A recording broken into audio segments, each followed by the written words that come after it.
හෙළ ඔසු අරණ නීරෝගී භව උතුම්ම ලාභයයි.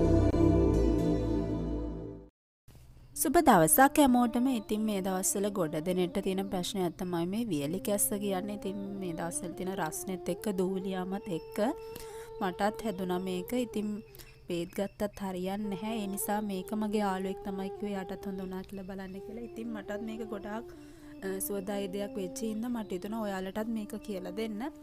ඉතින් මේ පානය හදාගත්තම අපිට අමුද්‍රව්‍ය දෙකයි යන්නේ. ඉතින් මේ පානය හදාගෙන සතියක් විතර බිව්වට පස්සේ අපිට කැස්ස හැදෙන එක නිකම්ම නතර වෙලා යනවා. ඉතින් එහෙනම් අද අපි බලමු මේක කොහොමද හදාගන්නේ කියලා. මම මේ වීඩියෝ එකෙන් ඔයාලට කියලා දෙනවා. ඉතින් මම මේකට ගත්තේ මෙම පොඩි වීදුරුවක් කප් එකක්. ඉතින් මේකට මම දානවා මී පැණි මේස හැඳි එකමාරක් විතර.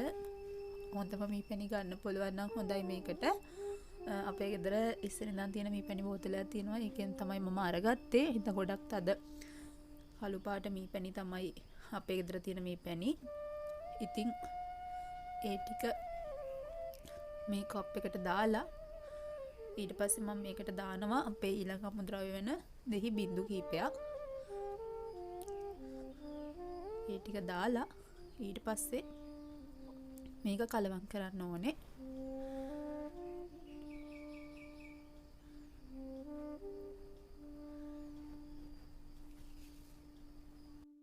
මේක ටිකක් කලවම් කරාට පස්සේ මේකට තව එක දෙයක් දානවා. ඉතින් අපි ඒක ප්‍රධාන අමුද්‍රව්‍යයක් කියන්නත් බෑ. මම මේකට උණු වතුර දානවා. මේ කෝප්පෙන් භාගයක් විතර පිරෙන තමයි දාන්නේ.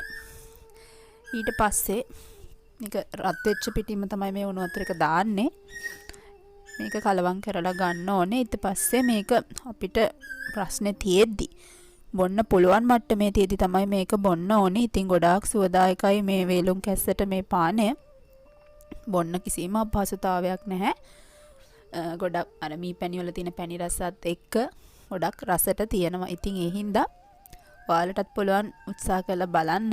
ඉතින් මේක හදන්න ගොඩාක් ලොකු වෙලාවක් යන්නේ නැහැ. මමත් මේ ඔෆිස් ඇරිලා ආ වෙලාවේ තමයි මේක හදලා බොන්න ගත්තේ. ඉතින් ලොකු සහනයක් තියෙනවා.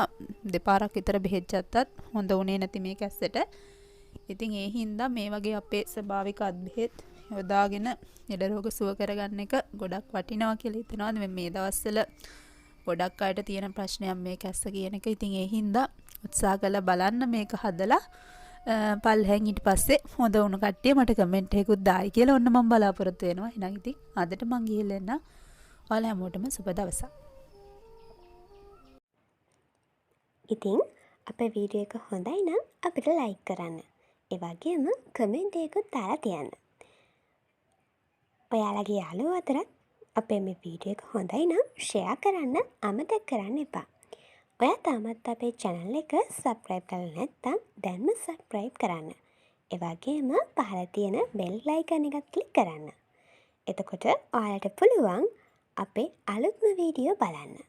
ඉතින් ඊළඟ දවසෙත් අපි ඔයාලට අලුත් වැදගත් වීඩියෝ එකක් ගේන්න බලාපොරොත්තු වෙමින් අදට සමු ගන්නවා. ඔයාලා හැමෝටම තෙරුවන් සරණයි.